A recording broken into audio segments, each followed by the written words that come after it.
Ah, lo que voy a ver hoy es el concepto de inferencia causal, pero en realidad a mí me gusta pensar que esta sección es una sección en la que conversamos los modelos de evaluación de tratamiento. Entonces, lo que vamos a hacer en esta semana es hablar de dos modelos fundamentales para la evaluación de políticas públicas. Es básicamente donde está esto. Sin embargo, esa es una aplicación que no necesariamente se limita a ese campo. La evaluación de políticas públicas, digamos, es el pretexto perfecto para este tipo de modelos. Sin embargo, de hecho, como voy a plantearlo ahorita la motivación de por qué surge este modelo concretamente que voy a ver hoy, van a notar que no era un problema de políticas públicas per se, sino era un problema de salud pública, digamos, ¿no? Era un problema incluso, vamos a llamarlo más como de un tema de salud en ese sentido. Eh, los modelos que vamos a ver hoy tratan de, son el escenario en el que normalmente los economistas pensamos los problemas. Los economistas casi siempre pensamos la evaluación de problemas en términos contrafactuales. Entonces, ese es un concepto que me gustaría que quedara muy claro. ¿Eh? Casi todo el análisis económico lo hacemos en términos contrafactuales y casi nunca nos damos cuenta que así lo hacemos. Entonces, por ejemplo, cuando ustedes hacen un enunciado como este año creceremos 0% en el PIB, eh, eso, ¿por qué dicen que es bueno o por qué dicen que es malo? Eh, si se dan cuenta, cuando ustedes hacen esa evaluación, lo hacen en términos contrafactuales, porque dirían, eso es malo porque en un escenario alternativo podríamos estar creciendo 2 o más, ¿no? Entonces, si ustedes se dan cuenta, todo lo están planteando siempre en términos contrafactuales. También, por ejemplo, cuando llegan tarde a una clase, digamos, ¿no? Llegan tarde a una clase y dicen, uy, llegué tarde. Por qué fue tarde? Bueno, porque el escenario alternativo era que llegara 5 minutos antes de que iniciara la clase, por ejemplo, ¿no? Que mis calificaciones no son lo mejor, porque el escenario alternativo era una mejor calificación. Bien, entonces lo que haremos en este caso es trataremos de construir cómo hacemos para medir la diferencia que existe entre el escenario deseable y el escenario observado. El escenario deseable le vamos a decir escenario alternativo en este caso, pero no necesariamente es el escenario deseable. Por ejemplo, si ustedes trabajaran en competencia económica y trabajaran, por ejemplo, tratando de evaluar cuál es el efecto que tendrá, imaginemos por un momento que estamos evaluando digamos que Telmex está comprando a Total Play, ¿no? Por decir algo. Entonces, la pregunta que nos deberíamos hacer en este caso es, ¿cuál es cómo serían los precios en el mercado de telecomunicaciones, dado que observamos que dos empresas se están fusionando? Entonces, seguramente lo que pensaríamos es que el escenario sería que los precios serían más altos, alternativamente contra un escenario en el cual los precios son más bajos, ¿no? Entonces, son un escenario respecto del alternativo. Y la pregunta es, ¿esa diferencia es significativa o no es significativa? Eso es un poco pensando, futureando, ¿no? Pero pueden hacerlo también en un escenario de evaluar. Por ejemplo, se podrían preguntar cuál es el efecto que tuvo, por ejemplo, una beca como Jóvenes Construyendo el Futuro sobre el mercado laboral. Ahí dirían, bueno, ¿cuál es lo que podrían describir el mercado laboral hoy? ¿Cómo están los salarios contra el escenario alternativo en el cual a lo mejor no se hubiera implementado esa política? ¿Sí? ¿Cómo hacemos ese tipo de evaluación? Bien, voy a empezar por un modelo muy sencillo que es el modelo de Deep and Deep. Es un modelo para determinar efectos de tratamiento. Entonces, quiero que empecemos un poco con esta motivación que voy a hacer aquí.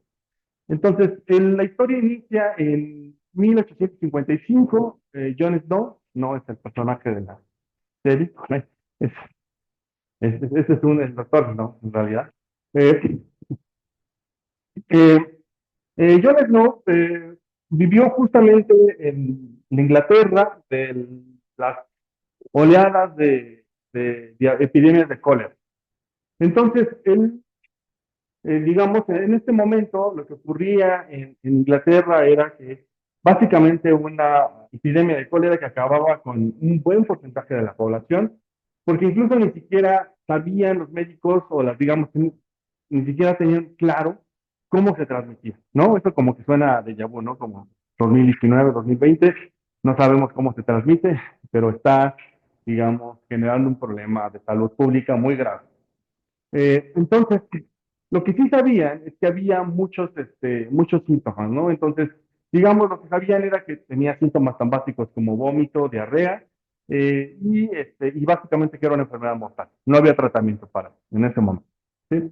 Entonces, eh, inicialmente Snow se compró una teoría que empezó a ser como aceptada digamos, en el ámbito de la medicina y que decía el tema era que pensaban que todo era aeróbico, ¿no? Entonces, digamos, la hipótesis principal era que la cólera se transmitía de forma aeróbica, entonces la idea era como no estar en zonas donde hubiera cólera para que no te contagiaras. Ese era como el principio, ¿no? También es un poco como, bueno, es lo que se pensaba, ¿no? Incluso, este, digamos, hay muchas historias sobre qué ocurrió en esta época, ¿no? Pero digamos que ese es en general cómo estaba la creencia, al menos, de la medicina en este momento, sin que necesariamente fuera cierto, ¿no? Por lo que sabemos hasta ahora. Eh, Sin embargo, digo, un poquito adelantándome a la conclusión, Snow lo que llegó a determinar fue que en realidad esto era un tema que se relacionaba con el consumo de agua y alimentos. Esa fue la conclusión a la cual llegó Snow. Pero ¿cómo llegó a esta conclusión? ¿No? ¿Qué fue lo que ocurrió? Bueno, un poco contándolo esto como anecdóticamente, lo que ocurrió fue que Snow se basó en muchas anécdotas que empezó a observar digamos, en el entorno. Algunas, digamos, hay muchísimas, hay un buen número cargadas por ahí en el paper original. Bueno, ni siquiera es un paper, no es un reporte original, pero las dos más famosas son las siguientes. La primera es que Snow se dio cuenta que, por ejemplo, cuando una embarcación llegaba a un puerto, la tripulación normalmente no venía enferma.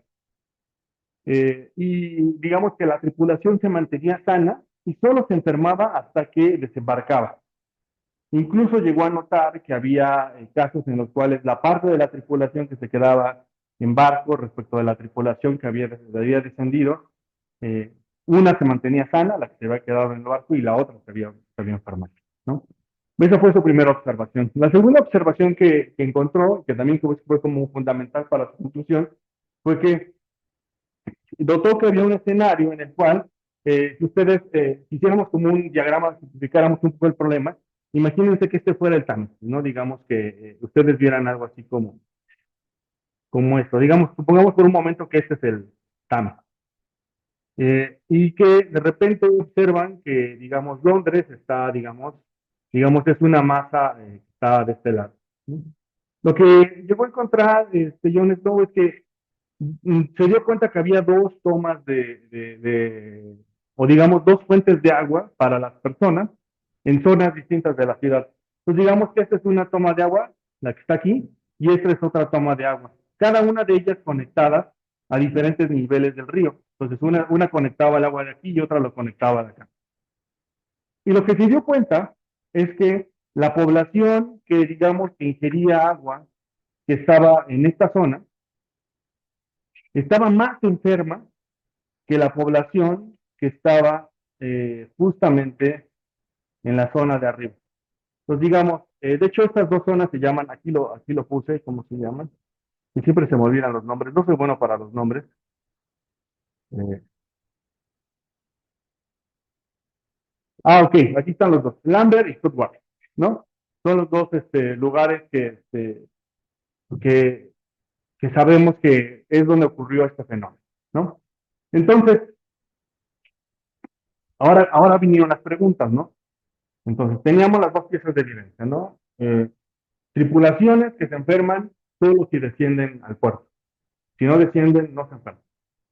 La otra era que teníamos personas que convivían áreas geográficas y lo único que los parecía que los diferenciaba era la toma de agua, ¿no? El lugar donde tomaban el agua, pues. Entonces, lo que se dio cuenta John Snow es que eh, en ese momento, como, como como muchos momentos de la historia humana, lo que hacemos los humanos es poner nuestros desechos en los ríos, ¿no? Entonces lo que ocurrió fue eso, precisamente. Londres depositaba todos los desechos urbanos en los ríos, ¿no? Todo, ¿no? Drenajes, todo se colocaba en los ríos. Y casualmente, digamos que la primera zona donde se desechaba digamos, o drenaje, ocurría justo después de la toma de agua de la primera zona. Entonces, digamos, aquí estaba la primera zona de desecho. Y el río fluye hacia abajo, ¿no? Entonces, ahí estaba la respuesta. La respuesta era que en realidad los humanos estaban autoinfligiendo esto, ¿no? Que era, colocaban desechos en los ríos, que luego de ahí tomaban agua para consumo y se enfermaban, ¿no? Entonces, así fue como Jones Love llegó a la respuesta de que, bueno, esto no es aeróbico. Esto tiene que ver con el tipo de agua que toman y con los alimentos digamos, que se relacionan con el agua. ¿Vale? Bien. ¿Dudas hasta aquí? Sí. Entonces, Jones Love se planteó, hizo estadística y llegó a este cuadro. Este cuadro también es muy famoso. Eh, el cuadro lo que dice es lo siguiente, dice, um, digamos que estas son las observaciones de casos, digamos, por cada 100.000 habitantes de cólera en dos, digamos, provistos por dos empresas o dos proveedores en realidad, porque decían empresas, eran proveedores de agua. Y entonces lo que encontró es que en 1849, en la en el software, lo que había era que 135 por cada 100.000 y luego 147 en 1849 y 1854. Y en Lambert solo había 85 y 19. Claramente se ve que había una diferencia, ¿no? De quiénes eran los que más se enfermaban y por qué. Entonces, esto dio pie a un concepto que se llama el modelo de Differences o de diferencias en diferencias. Y simplemente el modelo de diferencias en diferencias trata de lo siguiente, es decir, son dos diferencias. Cuando nosotros estuvimos en estadística, seguramente les pasó que hicieron una prueba que se llama diferencia de medias, ¿no? Espero la recuerden. Ahora, la prueba de diferencia de medias, ¿qué es lo que probaba? Lo que trataba de hacer era cuestionarse si dos muestras aleatorias extraídas de una misma población diferían en la media que podían predecir a través de la muestra, ¿no? Entonces, supongamos el escenario era un poco el siguiente, ¿no? Entonces, déjenme ponerle aquí un poco de espacio a esto y vamos a plantear el escenario base del cual vamos a hablar. Entonces, digamos, el modelo de diferencias de medias era esto. Supongamos que hay una población que se distribuye de esta manera, ¿no? Este es el modelo de diferencia de medias. Entonces, digamos que la población tiene esta distribución y tiene esta media real. Esa es la media poblacional. Supongamos que pudiéramos observar toda la población de México y nos preguntáramos, por ejemplo, por cuál es el promedio de horas de ejercicio que realizan las personas, ¿sí? Y tomamos dos muestras aleatorias, dos muestras. Entonces, eso significa que si son aleatorias, las podríamos tomar de cualquier parte del soporte. Entonces, el soporte va desde menos infinito hasta infinito, ¿no? Entonces, digamos que el soporte puede ir desde menos infinito hasta infinito. Vamos a asumir que es una distribución normal. No necesariamente es el caso, pero digamos, llevemos al escenario más sencillo posible. Y tomo dos muestras aleatorias. Digamos que la primera muestra aleatoria la voy a denominar con el color blanco, entonces todo lo que yo raye de color blanco va a ser la muestra aleatoria 1. Entonces digamos que tomo el elemento que está por acá, tomo otro elemento por acá, tomo otro elemento por acá, y tomo otro elemento por acá y otro por acá. Así tomo n elementos de la muestra aleatoria. Y esos elementos los llamo la sucesión x1, x2, así hasta xn. ¿Vale? Mi primera muestra aleatoria. Entonces, y aquí puedo generar una media. ¿Sí?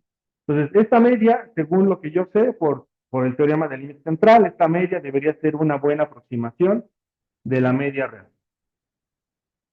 Supongamos que luego tomo otra muestra aleatoria. Y mi muestra aleatoria, entonces, tomo otros elementos, digamos que tomo estos y estos. Y digamos que igual, todos los puntos rojos son otra muestra aleatoria y estos son, digamos, voy a utilizar otra letra. Digamos que estos son Y1, Y2, así hasta YN. Supongamos que son del mismo tamaño más o menos. Y también puedo construir un Y barra, que es la media, y que también es una aproximación de media. Entonces, cuando yo hago un modelo de diferencias de media, de mi curso de estadística 1, lo que yo sé es que me estoy preguntando esta hipótesis, es la media generada por la muestra aleatoria 1 menos la media generada por la muestra 2 es igual a 0. ¿Esto qué implicaría? Esto implicaría que la media que replica la muestra 1 es la misma media que replica la muestra 2, ¿no? Estoy asumiendo que las extraje de la misma población, pero pudo haber sido que no replicaran la misma media. ¿Eso por qué pudo haber ocurrido? Porque estaba sesgado mi muestreo.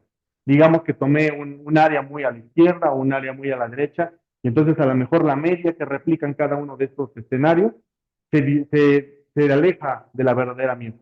Entonces ese es el verdadero, digamos, eso es lo que me gustaría a mí probar, que la media que se replica con la primera muestra y con la segunda es igual a, ¿sí? Eso es lo que sabemos hacer de diferencias de media, ¿no? El modelo de Diffie lo que trata de hacer es la doble diferencia, ¿sí? Son dobles diferencias. ¿Por qué son dobles diferencias? Porque va a tratar de comparar un escenario como este respecto de otro alternativo como este. Bueno, pero la pregunta es, ¿quién es el otro alternativo? Bien, este sería el otro alternativo. Supongamos ahora, entonces, que ligeramente vamos a cambiar nuestro experimento. Y digamos que ahora, en efecto, vamos a hacer dos muestras aleatorias, pero ambas muestras aleatorias las vamos a tomar. Lo que va a variar ahora es el momento. Supongamos que le preguntamos cuántas horas de ejercicio hacen las personas en 2020, no, ni siquiera 2020, 2018, antes de la pandemia. Y les preguntamos luego a las personas en México cuántas horas de ejercicio hacen después de la pandemia, ¿no? 2023. Son dos escenarios alternativos. ¿Qué es lo que ocurrió en medio o una pandemia? ¿No? Eso es lo que ocurrió en medio, ¿no? Entonces, ¿qué es lo que nos diría nuestra intuición? No, mi intuición me diría que, por ejemplo, la distribución de las horas de ejercicio de las personas antes de la pandemia, digamos esto, en 2018, debería ser esto. ¿Cómo debería ser las horas de ejercicio después de la pandemia? Si es que de verdad hubo como un efecto o un cambio en la forma en la que los humanos concebimos la salud. En teoría, en teoría lo que debe haber ocurrido es que si en 2018 el promedio de horas de ejercicio se ubicaba por acá, después de la pandemia vamos a asumir por un momento que hubo un momento como de realize, ¿cómo se llama este? De, epifanía, de y que entonces nos pusimos a hacer todos ejercicio, ¿no? Porque nos dimos cuenta que la mejor forma de mantenernos ante una pandemia era saludable, ¿no? Entonces, digamos que eso ocurrió y que entonces la nueva distribución de horas de ejercicio se ve ahora sí. Supongamos por un momento entonces que ahora la nueva media es mu prima, esta es la mu en 2023, ¿vale? ¿Qué fue el fenómeno que ocurrió? La pandemia, ¿no? Entonces, digamos, la curva roja es el momento pre y la curva azul es el momento post pandemia, ¿no? Un tratamiento. Si se dan cuenta, entonces ese es el tratamiento, ¿no? Nos sometimos a un tratamiento. Ahora, la pregunta que yo me quiero hacer es la siguiente, es la media que se observó antes de la pandemia es menor, por ejemplo, que la media después de la pandemia. Esa es una forma de preguntarme, ¿no? ¿Cómo lo podría yo replantear esto? Algo tan sencillo como lo siguiente. La media después de la pandemia menos la media eh, antes de la pandemia. Si esto ocurre, ¿qué significaría? ¿Eh? Bueno, es tal cual es, acá tal cual es. O sea, que en realidad no nos importa, ¿no? O sea, que la pandemia, el efecto de la pandemia es nulo, ¿no? Entonces, ¿esto lo podemos modelar con una diferencia de medias? Sí, ¿no? ¿Qué necesitamos hacer? Dos muestras aleatorias. Una muestra aleatoria de la curva roja y otra muestra aleatoria de la curva azul, ¿sí? Llamémosle que la muestra de la curva roja es X. Entonces digamos que la muestra de la curva roja es X y es X barra. Entonces me quiero preguntar si la media que se replica con X barra menos la media que se replica con Y barra es igual a cero. Si esto ocurre, entonces la pandemia ni siquiera nos modificó, digamos, el comportamiento y nos comportamos tal cual antes de la pandemia, ¿no? Hacemos un caso nulo de la situación de hacer más ejercicio. Entonces, esa es la primera diferencia. ¿no? Bien, ahora imaginemos por un momento que existe un lugar dentro de ese mundo que no se vio afectado por la pandemia, ¿no? Imaginemos que eso pudo existir, ¿no? Que a lo mejor hubo un lugar donde no hubo pandemia, ¿no? Es decir, estuvo aislado, suficientemente aislado del mundo y no hubo pandemia, y solo hubo pandemia en una pequeña región. Incluso supongamos por un momento que solo la mitad del país tuvo pandemia y la otra mitad no, por alguna razón, ¿no? Seamos hipotéticos en este momento. Y hagámonos la misma pregunta. Entonces, si nos hiciéramos la misma pregunta, plantaríamos exactamente lo mismo y diríamos, ah, bueno, entonces la pregunta se trata de responder más o menos así. Me quiero preguntar si cómo son las horas de ejercicio antes de la pandemia. Yo sé que a estos no les tocó pandemia, a estas personas no les tocó pandemia. Entonces, ¿cómo deberían ser ellos con sus horas de ejercicio después de la pandemia? Bueno, mi hipótesis es que a lo mejor ellos no modificaron su porque ellos no enfrentaron pandemia, entonces digamos que ellos se siguen igual, ¿sí? Entonces, y aquí también puedo construir otro, y la misma idea, ¿no? Tengo una media antes de la pandemia menos una media después de la pandemia. Y también me puedo preguntar si esto es igual a cero, ¿no? Son preguntas que me estoy haciendo. Entonces, tengo una diferencia de un escenario en el cual fue tratado, una diferencia de un escenario en el cual no fue tratado, ¿no? Entonces vamos a llamarle este de aquí arriba. Este de aquí arriba recibió tratamiento y este de acá no tratamiento, ¿sí? Entonces, Diffendir, el modelo de Diffendir, a grosso modo, lo que trata de hacer es comparar si la diferencia del primer escenario respecto de la diferencia del segundo escenario es distinta de cero. Entonces, noten, por eso se llama Diffendir, se llama diferencias en diferencias, porque comparamos dos diferencias. Comparamos la diferencia de un escenario en el cual hay una parte que fue tratada respecto de la diferencia en la cual hay otra parte que no fue tratada. Y la hipótesis de trabajo es que si el tratamiento tuvo efecto, quiere decir que cuando yo compare a las personas que enfrentaron pandemia respecto de las que no enfrentaron pandemia, debería de haber una diferencia. ¿Por qué? Porque ese es el efecto del tratamiento. ¿A qué tratamiento lo sometí? Se enfermaron de pandemia, ¿no? Ahora, llevemos otro ejemplo más sencillo, tal vez a lo mejor sea más fácil, menos agresivo que pandemia. Pensemos ahora, las becas jóvenes construyendo el futuro. Y eso es más fácil de visualizar, ¿no? Entonces, supongamos que tenemos dos curvas. Las curvas rojas son personas que, por ejemplo, son los ingresos de la familia eh, antes de que exista el programa. Porque pueden pensarlo así. Antes de que exista el programa, todos estamos en la curva roja. Todas las personas. Y luego hay un programa que se llama Jóvenes Construyendo el Futuro, que solo se lo aplica a las personas que no tienen trabajo ni estudian en este momento. Entonces, esos son los tratados. Y a esos les doy una beca. Entonces, si el modelo, digamos, si la beca de verdad tuvo efecto, entonces sería el escenario de arriba. Sus ingresos se vieron desplazados hacia allá, hacia la derecha, ¿no? Entonces, ¿cómo respondo si el programa de verdad tuvo efecto? No comparo a las personas respecto de su escenario anterior. Tengo que comparar a las personas respecto de su escenario anterior, respecto de un escenario en el cual hay personas que no recibieron el programa. ¿Sí lo ven? Esa es la diferencia. Porque si no, entonces, lo único que estás observando es una tendencia creciente de los precios, ¿no? Es decir, si los salarios crecen y solamente evalúo sin hacer ese comparativo, en realidad a lo mejor lo único que estoy haciendo es observar la dinámica natural del mercado, que los salarios crezcan por un efecto inflacionario. Simple y ya. ¿Sí? Bien. ¿Dudas hasta este punto? Sí. A ver, la comparación sería la siguiente. Piensa el escenario rojo es somos, vamos a asumir que todas las personas que estamos en este salón somos la población susceptible de ser beneficiaria del programa, ¿no? Ahora, supongamos por un momento que los del lado izquierdo son personas que no están trabajando ni estudiando, ¿sí? Por un momento. Y todas las personas que están del lado derecho están trabajando y estudiando, ¿no? Sí. Entonces, después llego y yo digo que a las personas que están del lado izquierdo les voy a dar una beca para que se capaciten y posteriormente esas personas, puedan mantenerse en el mercado laboral e incrementar sus ingresos. Esa es la hipótesis, ¿no? Del programa. Entonces, ¿cómo evalúo ese programa?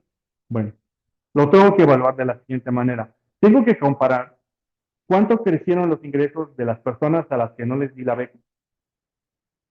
Pues es decir, en el año cero no les di beca y las veo en el año uno y veo cuánto crecieron sus ingresos. ¿No? Eso es, ese efecto es, digamos, el efecto de no les di medicina, ¿no? Vamos a asumir que ya. Y luego a los del lado izquierdo les pregunto, les hago lo mismo. Los evalúo en el año cero y los comparo con el año uno después de haberles dado la beca. Ahora, ¿cuál es el verdadero efecto de la beca? Es comparar el crecimiento de los ingresos de los del lado derecho con el crecimiento de los ingresos de los del lado izquierdo. Ese es el verdadero efecto. Porque se controla por el hecho de que son personas que se mantuvieron en la economía y que el verdadero efecto del programa es solamente esa diferencia. Porque eso ya digamos, ya limpia el hecho de lo que pudieron haber crecido los ingresos por otras condiciones, como el simple hecho de la inflación, por decir algo. ¿Sí queda más claro? No. Ok. Bien. ¿Dudas ahí? Vale. Entonces, ahora, ¿eso cómo se ve en términos de análisis de regresión? Bueno, esa es la propuesta de estimación. Entonces, la propuesta de estimación se llama el modelo diferencias en diferencias. El paper que yo les recomendaría leer aquí es el de Roth de 2023, que está en las notas. Y lo que dice Roth es, preguntémonos si estas tres cosas ocurren. Primero, ¿todas las observaciones son tratadas al mismo tiempo? ¿Sí o no? Esa es la primera pregunta que se tienen que responder. Ese es el modelo canónico, se conoce como modelo canónico de Diffendy. Si esas tres cosas no se cumplen, no, su modelo, digamos que su problema no es que no se pueda modelar como Diffendy, sino más bien no se puede modelar como Diffendy de la forma tradicional. Habría que hacer algunas modificaciones. Pero digamos, la forma canónica dice esto. Primero tienes que preguntarte si todas las unidades fueron tratadas al mismo tiempo. Y esa es una apuesta que podríamos responder. Todas las personas que se sometieron al programa fueron tratadas en el mismo año, tal vez, ¿no? Eso es una cosa, una forma de verlo. Luego, la segunda pregunta, ¿estás seguro de que las tendencias entre ambos individuos son paralelas? Es decir, estamos hablando de poblaciones que antes de ser tratadas venían con tendencias equivalentes. Y lo único que podía modificar esas tendencias de comportamiento es el tratamiento. ¿Sí? Entonces, es como esta idea de la de beca jóvenes con del futuro. Vamos a asumir que el mercado laboral venía con tendencias paralelas, tanto para las personas que estaban fuera del mercado como las que estaban dentro. Es decir, cuando lograban entrar, algunas de las personas que estaban fuera se enfrentaban a condiciones que no cambiaban, ¿no? Que estaban más o menos equivalentes para cualquier persona. Eso parece que es cierto también en el ejemplo. Y la última pregunta es, ¿son suficientemente grandes ambos conjuntos de datos? Tanto los tratados como los no tratados. Deben ser suficientemente grandes. ¿Qué significa eso? Pues es una regla tan sencilla como en estadística decimos que más de 30 ya es grande, ¿no? Entonces, más o menos piensen algo así, ¿no? Es decir, a veces es difícil, ya cuando uno se sienta a buscar datasets para este tipo de fenómenos es difícil, pero piensen en datasets suficientemente grandes de ambos lados. Y si, no, y si están como suficientemente descompensados, entonces a lo mejor traten de rebalancear. Es un poco lo que trataría de decirles aquí. Bien, entonces habría que responder estas preguntas. Y si las podemos responder positivamente, entonces decimos, vale, estoy en un problema de distancia. Pequeño adelanto de la siguiente clase. Lo que voy a hacer la siguiente clase es introducir un modelo distinto que se llama control sintético. Y el modelo de control sintético, a diferencia del modelo de Diffendy, uno asume que, bueno, como a lo mejor todas las observaciones no pueden ser analizadas porque no sabes si fueron tratadas en diferentes momentos, pero lo que sí puedes hacer a lo mejor es tratar todas las cosas en forma agregada. De hecho, el modelo que vamos a ver la siguiente clase es un modelo de un fenómeno que ocurrió en Estados Unidos, que fue regulación del tabaco en California. ¿Sí? Entonces, y todo lo vamos a ver de forma agregada. Esa es una de las cosas bien distintas. Aquí estamos hablando en términos individuales. Y lo que voy a hacer la siguiente clase es hablar en términos agregados. Entonces, la 3 ya no me voy a preocupar. No me voy a preocupar de suficientes datos dentro de los tratados como de los no tratados. Como son unidades agregadas, con que una unidad no agregada no haya sido tratado, para mí es suficiente. De hecho, aquí yo les recomendaría que piensen un poco el escenario, como en el paper que les dije de Guillermo Wu. Guillermo Wu lo que evaluó fue el efecto que tuvo la cancelación del aeropuerto de la Ciudad de México en la economía mexicana. ¿Quién fue? Ahí piénsenlo, todos son unidades agregadas, son países. Y claramente hay una unidad que fue tratada. México fue el único país que se le ocurrió cancelar un aeropuerto en medio de una crisis, ¿no? Como aquel país que se le ocurrió hacer una elección judicial en medio de una crisis. Pero bueno, esa es otra historia, ¿no? Esas cosas únicas que hacemos en México. Bien, luego, vale, entonces este es como el modelo canónico, ¿sí? ¿Dudas hasta aquí? Vale, bien. Entonces, y el planteamiento de regresión es muy sencillo, solo son dummies. La variable dependiente es explicada por una constante más una dummy que lo que trata de controlar es antes y después. Entonces, esa t, digamos, déjenme ponerlo aquí abajo. Entonces, la primera variable que quiero que pensemos es t. Esta variable t tomará dos valores, 0 y 1. 0 si digamos, el momento de tiempo es menor que, digamos, el t pelitos donde ocurrió el fenómeno. Entonces, supongamos, por ejemplo, en este caso es todos los periodos antes de la pandemia serán igual a 0. ¿Sí? Todos los periodos después de la pandemia serán 1. Y entonces a este le pondré sí, t es mayor o igual que el t en el momento en el cual ocurre el fenómeno. ¿Sí? ¿Hasta aquí queda claro? ¿Qué está midiendo t?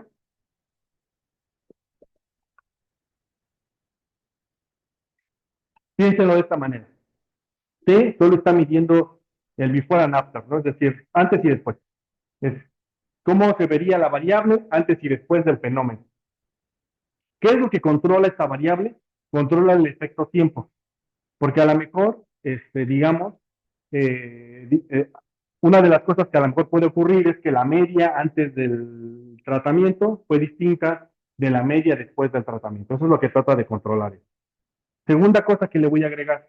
La segunda cosa que le voy a agregar es D.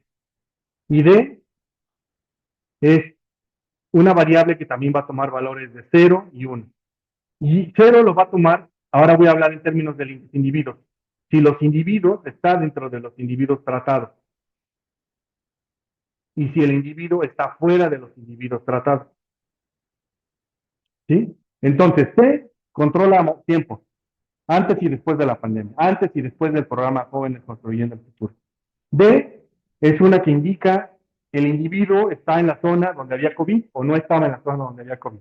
El individuo se sometió a Jóvenes Construyendo el Futuro o el individuo no se sometió al programa Jóvenes Construyendo el Futuro. ¿Vale? ¿Sí? ¿Queda clara estas dos, Domi? Bien. Y por último, y esa es la Domi más importante de todas, es la interacción entre ambas. Esta que está aquí. ¿Qué es lo que trata de cuantificar esa DOMI? Lo que trata de cuantificar esa DOMI es cuáles son los individuos tratados y cómo se comportaron después del tratamiento. ¿Sí? Entonces, fueron tratados, bueno, pues después del tratamiento son 1. Y que fueron tratados es 1. ¿Sí? Entonces, este es un pequeño subconjunto de todos los posibles individuos. Estos individuos, digamos, esta DOMI, lo que indica es un individuo que fue tratado y cómo se ven sus datos después de que se implementó el programa o después de que se implementó el tratamiento. ¿Sí? Ahora, ¿qué va a cuantificar entonces este coeficiente? Este coeficiente, déjenme cambiar de color. No. Este coeficiente que está aquí es el coeficiente que le vamos a llamar el coeficiente de D en D. ¿Sí? Es el coeficiente que va a cuantificar el efecto del tratamiento. ¿Sí? ¿Hasta aquí duda? No. Bien. Este es el resumen de lo que conversé ahorita. Eh, Es una diferencia de medios. Asumamos que aquí arriba están los tratados. Estos son los tratados, es decir, son los que se sometieron a jóvenes construyendo el futuro. Y entonces tengo jóvenes construyendo el futuro antes de que les dieran el programa, es decir, estos están aquí, y después de que les diera el programa, el escenario B, ¿no? Entonces, esa es la primera diferencia de media. Su media de ingresos después de que les dé el programa respecto de su media de ingresos antes del programa. ¿Respecto de quién? respecto de las personas que no les di programa. Esos son placebos, ¿no? Eso no les di el programa, cuántos ingresos tienen después de que se implementó el programa y cuántos ingresos tenían antes de que les diera el programa. Y esa es la diferencia de diferencia, ¿sí? Otra forma de verlo, si luego quieren mirarlo, es simplemente en términos de DOMIS. Y en términos de DOMIS es esto. Es la variable en el momento, digamos, que hubo tratamiento, cuando es igual a 1, cuando no hubo tratamiento, cuando es igual a 1, les va a dar estas ecuaciones. Haga la diferencia y les va a dar este beta 2 más gamma. Más o menos, sí, más gamma. Y luego les da, calculen la otra ecuación y simplemente hagan la diferencia entre ambos escenarios y eso les va a dar simplemente el estimador de diff and diff que es este, teta, perdón, que es el que calcula, en términos de cuenta. ¿Vale? Bien. ¿Duda? Sí.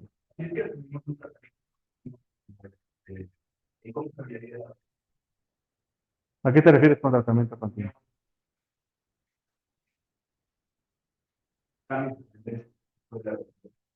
Ah, es que es ahí lo que tú estás rompiendo es la hipótesis de que todas las unidades son tratadas al mismo tiempo.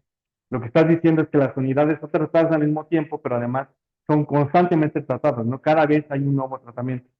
Yo lo modelaría distinto. Lo que tendría que hacer en tu caso es que aquí habría que agregar otros componentes. Y habría que haber dummies. Esta dummy T ya no sería una dummy, sino serían varios niveles de dummy.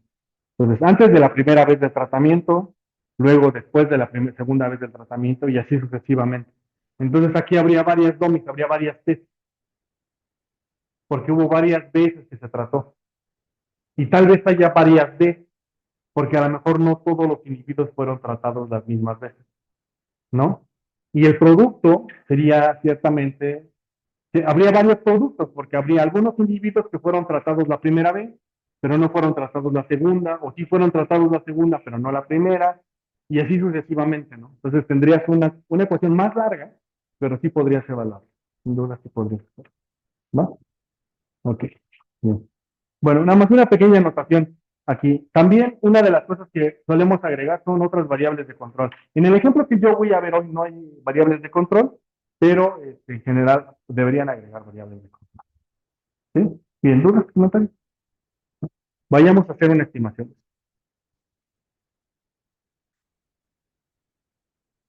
Bien. Entonces voy a trabajar en Python con la que se llama clase 11, Difference in Difference,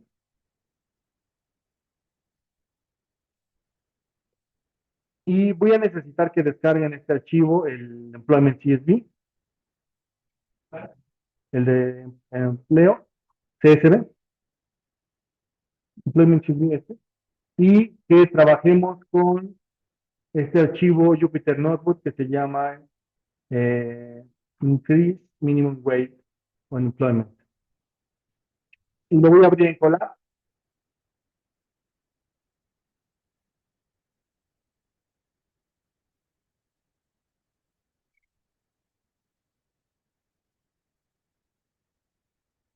y voy a subir aquí el archivo que acabo de descargar, que es el CSV.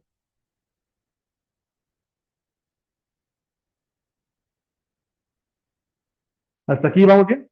¿Dudas? ¿Sí? ¿Me siguen hasta acá? ¿Sí? Ok, vale, bien. Entonces, listo. Vamos a trabajar hoy no, un poquito más grande, con un con un texto basado en un trabajo de David Card, Premio Nobel del 2021, Economía Laboral. ¿No? Por si no lo ubican, ¿quién es David Card? Este es uno de los papers más, digamos, lindos en términos de que es un experimento natural, ¿no? Es muy parecido al fenómeno de John Snow, que es decir, que el experimento era natural, es decir, hubo un fenómeno de cólera y había condiciones para evaluar un experimento natural. Aquí es otro experimento natural que ocurrió en los 90. Entonces, este es el planteamiento. Digamos que en abril del 20 de 1992, en New Jersey, digamos, incrementó su salario mínimo por hora de $4.25 a $5.05 en establecimientos comerciales. Entonces, estamos hablando de restaurantes y en general establecimientos de fast food. ¿Cómo se dice eso? Comida rápida. Este, entonces, digamos que eso es lo que ocurrió en el 92. Luego, digamos, en una ciudad que le dicen ciudad gemela, porque eso es muy interesante. Si ustedes observan dónde está New Jersey y dónde está Pensilvania, van a ver que en términos de distancia sí es largo, son 3 horas. Pero en Estados Unidos viajar 3 horas entre una y otra ciudad se considera ya como ciudades gemelas, ¿no? Porque básicamente te puedes mudar de una ciudad a la otra en 3 horas y puedes conseguir un trabajo en otra ciudad. Entonces ese fue el fenómeno. Entonces ustedes observan New Jersey y Pensilvania, están en términos manejando casi tres horas y media en realidad. Digamos que lo que ocurrió fue que en Pensilvania no ocurrió ese incremento salarial, ¿no? Entonces es un poco lo que estamos. Sí, sí, eso es exacto, bien. Y luego, entonces, lo que vamos a asumir es lo siguiente, supongamos que los datos fueron recolectados en 2 fechas, en febrero de 1992 y noviembre de 1992. Entonces, digamos que el cambio de salarios se observa fue en abril. Entonces, digamos, tomamos una fecha en febrero. ¿Por qué se tomó febrero? Porque, bueno, en febrero todavía no se había hecho el conocimiento del posible anuncio de incremento del salario mínimo. Entonces, para no contaminar la información con la posible respuesta racional de los establecimientos. Es decir, si te anuncian que van a incrementar el salario el próximo año, tu nivel de empleo lo ajustas desde ahora, ¿no? Entonces, es un poco lo que le pasa, es una de las críticas que algunas personas hacemos de que el gobierno esté anunciando constantemente que te va a incrementar el salario mínimo en enero. Lo que hace es que tú haces planes desde ahora durante el año para ajustar tu planta laboral al incremento del salario mínimo. Entonces, cuando llega el incremento del salario mínimo, ya está absorbido, digamos, ya está internalizado. Incluso los despidos que ibas a hacer ya los hiciste, entonces ya el mercado ya se ajustó, ¿no? Por eso parece una transición suave. Pero si hubiera sorpresa, entonces eso no ocurriría así, sería un cambio más abrupto. Entonces, lo que ocurre aquí es eso, ¿no? Entonces tomas abril y tomas la información de febrero, antes te anticipas al anuncio, en abril ocurre el cambio y luego te esperas unos meses a que se establezca el mercado laboral, por eso es noviembre, ¿vale? ¿Hasta aquí queda claro? Bien. El paper original está aquí, David Carr, si quieren mirarlo, échenle un ojo, la verdad es que está muy interesante cómo lo plantea David Carr y Kroger. Bien, entonces vamos a utilizar estas bibliotecas, que son las que ya conocemos, que son Pandas, Statmodes, NumPy, Matplotlib y OLS. Vamos a importar el dataset, y aquí tenemos el dataset, ¿no? Entonces tenemos la columna que es 0 y 1, 0 es New Jersey y Pensilvania es 1. El total del empleo en febrero y el total del empleo en noviembre. Cada uno de estos son empleados en establecimientos de comida rápida, ¿vale? Entonces, digamos, estoy comparando peras con peras, ¿no? Es decir, establecer cuántas personas hay empleadas en comida rápida en promedio en el mes de febrero en el estado cero y cuántas personas hay en noviembre justamente en el estado cero. ¿Sí? Eso es así como debería leer esta tabla. Esta tabla más abajo cambia a 1, pero primero está 0 y luego está 1. Bien. Entonces, ahora, eh, vamos a ver cuántos datos tengo aquí. Tengo 384 datos y tengo tres columnas. Luego, voy a mostrarles esta función que es para explorar datos. Lo que quiero ver aquí es si tenemos nulos. Y lo que tenemos es esto, tenemos 384 observaciones. No hay nulos aquí, ¿no? Eso es lo bueno, ¿no? Entonces, todos son datos que están completos, no necesito ningún tipo de limpieza. Entonces, voy a iniciar directamente con el análisis. Entonces, calculemos primero una media por grupos. Entonces, ¿qué es lo que estoy haciendo aquí? Le estoy diciendo, toma el data frame y luego haz un group by. ¿Qué es un group by? Un group by es tomar información y hacer cálculos por grupos. Entonces, quiero que haga un group by por state, ¿sí? Entonces, ¿cuántos grupos hay? Va a haber dos grupos. Eso es lo que estoy diciendo, ¿no? Y quiero que calcule la media de esos dos grupos. Entonces, tenemos el estado 0 y el estado 1, y me dice cuánto es el promedio del empleo en febrero. Son 23 empleados, perdón, lo dije mal hace rato. Cada uno de estos que están aquí arriba son establecimientos, ¿sí? Entonces, ¿cuántas personas en promedio tienen empleadas en febrero? 40. ¿Cuántas personas tuvo empleadas en noviembre? 24. ¿Sí? Perdón, yo lo dije mal. ¿Sí? Entonces, ahora sí me regreso aquí. Entonces, el establecimiento promedio en el estado 0 era de 23 personas. Después del incremento de salario fue de 21. En el estado 1 eran de 20,43 y después del anuncio fue de 20,89. ¿Sí? ¿En qué estado hubo el incremento de salario? En el 0. ¿En qué estado no hubo incremento de salario? En el 1. ¿Sí? Ya desde aquí se ve que probablemente sí hubo un efecto del incremento del salario mínimo. ¿Sí? En el estado donde no hubo incremento de salario mínimo, el número de personas empleadas pasó de 20,43 en promedio a 20,89. En el estado donde sí hubo incremento de salario, pasó de 23,38 a 21,09. Es decir, que el ajuste fue de casi dos personas por establecimiento. ¿Sí? ¿Hasta aquí, no? Ok, vale. Entonces, ya desde aquí, digamos, podría yo hacer mi difference in difference. Simple y llano. Es decir, ya tengo las medias. Entonces, simplemente calculo la diferencia de medias. Entonces, ¿cómo lo voy a hacer? Lo voy a hacer aquí con esta. Entonces, aquí lo que estoy diciendo es esto, ¿no? El promedio de empleo en Pensilvania antes fue 23,38, el promedio de empleo después 21,10, y el promedio en New Jersey antes es 20,43 y luego se volvió 20,90. El defendit, entonces, sería simplemente esta diferencia. La primera diferencia, que es los tratados, que son Pensilvania, ¿sí? Los tratados es antes y después, y luego New Jersey, los no tratados, antes y después, y la diferencia entre ambos. Y esa diferencia es de casi 2,75 personas, ¿sí? Eso es así. Si lo hiciera yo con diferencia de media, lo puedo hacer, ¿sí? Y aquí se acabaría probablemente mi análisis. Tal. ¿No? Tengo que hacer una prueba de estadística, pero aquí estaría más o menos ya mi análisis. ¿Contra qué? Contra la alternativa, que es hacer una regresión. Entonces, hagamos la regresión. Para hacer la regresión, tengo que hacer entonces las dummies. Entonces, voy a hacer estas dummies. Entonces, lo primero que voy a hacer es separar la información en dos grupos. Primero voy a tomar todos los que son before, y todos los que son before son febrero y estado. Entonces, eso es lo que voy a hacer. Voy a hacer una extracción del data frame de todos los empleados en febrero y de su estado, y les voy a agregar luego una columna que va a ser t igual a 0. ¿Por qué les pongo t igual a 0? Porque son before, ¿no? Son antes del tratamiento. Entonces, la dummy de t va a ser 0. Y esto se va a llamar data frame before. Y se vería de esta manera. Los dos estados, sí, están los dos estados ahí. ¿Sí? ¿Sí queda claro?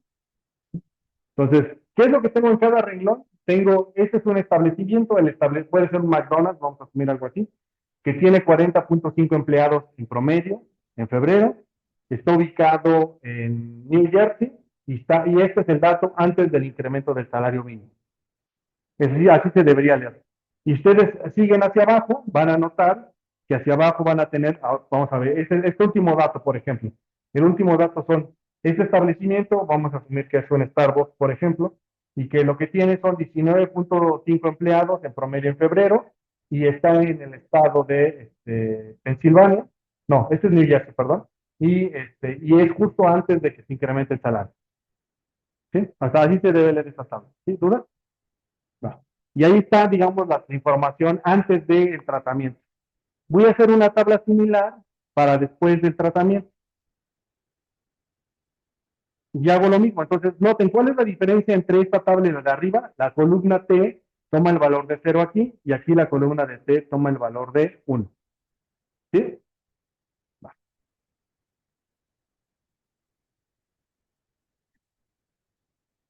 Y D va a ser mi columna que va a identificar los tratados respecto de los no tratados.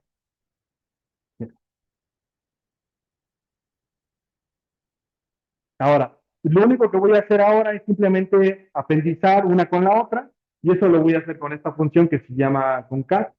Entonces, de pandas, quiero que tomemos concat y concatenamos before y anafter y lo agrego en un solo data frame y creo mi última dummy que es la multiplicación de D por T y vamos a hacer una regresión. Tengo dos formas de hacer la regresión. Uno, que es la forma que ya conocen, que es esta que está aquí arriba, y esta que es con una fórmula. Cualquiera de las dos les va a dar lo mismo. ¿Sí? Entonces, eso no se preocupen, vamos a ejecutar las dos y vamos a realizar, de hecho, las. Entonces, aquí está mi resultado. Tengo un R cuadrado bajísimo. Eso quiere decir que probablemente me faltan controles. Me faltarían otras variables de control, como qué cosas podría agregarle. Tal vez la marca, por ejemplo, de qué tipo de establecimiento estamos hablando. ¿Qué otra cosa podría agregarle? Tal vez longitud y latitud, porque a lo mejor la ubicación sí importa, ¿no? Es decir, no es lo mismo estar cerca de un lugar donde hay mucha afluencia que respecto de un lugar donde no hay tanta afluencia, tal vez. También información de experiencia de los trabajadores, ¿no? Aquí el promedio de antigüedad de los trabajadores, a lo mejor un tema de fidelidad, sí, claro, sí, por supuesto. Sí.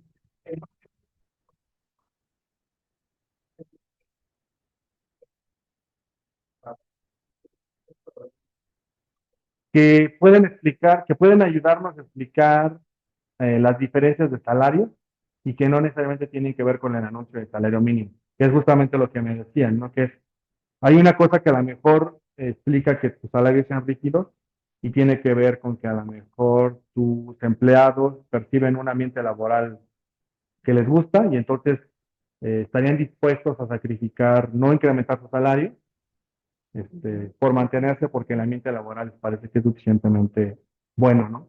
¿Por qué no? Porque a lo mejor hay otro tipo de cosas no monetarias, ¿no? Como días que puedes tomar, horas que puedes tomar al día, cosas por el estilo, ¿no? A eso nos. ¿Sí? ¿Sin duda? Bien. Entonces, y ahora veamos los coeficientes, que eso es lo interesante. Entonces, aquí están los coeficientes. El intercepto es 23. La dummy, la D, que es justamente, me regreso aquí a mis notas, esa es la D, la beta 3 es menos 2,94. Luego la dummy, el coeficiente asociado a la T es menos 2,28, que es la beta 2, y teta, en este caso, es 2,75. Y este ya nos había salido, ¿no? Pero ¿cuál es la diferencia entre hacerlo así y hacerlo como lo hice arriba? Bueno, que aquí ya está la prueba estadística. Y aquí yo ya sé si este efecto es significativo. Entonces, lo que yo puedo decir es que el efecto del tratamiento de que en una ciudad haya habido incremento del salario mínimo y en otra no, es que el efecto del incremento del salario mínimo disminuyó el número de personas que están contratadas en 2,75 y no es significativo.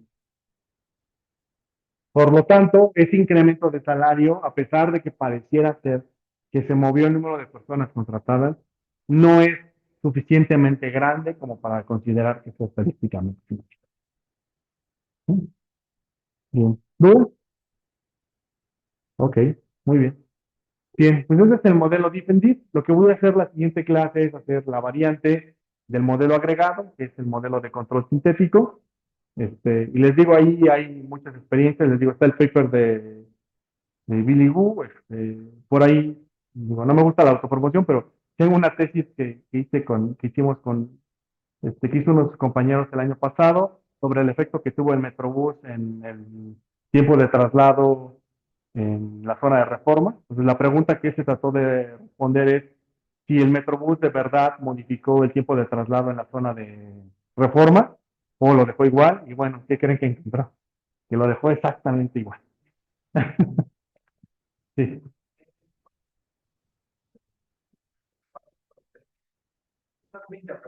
Sí.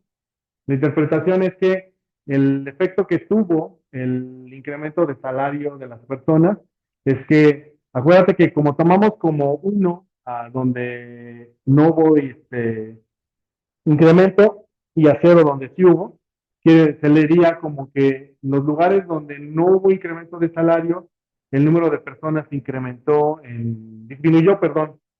No, donde sí hubo incremento de salario, el número de personas disminuyó en 2,75 personas respecto de no hubo incremento, pero no es significativo porque el estadístico T nos salió con este valor.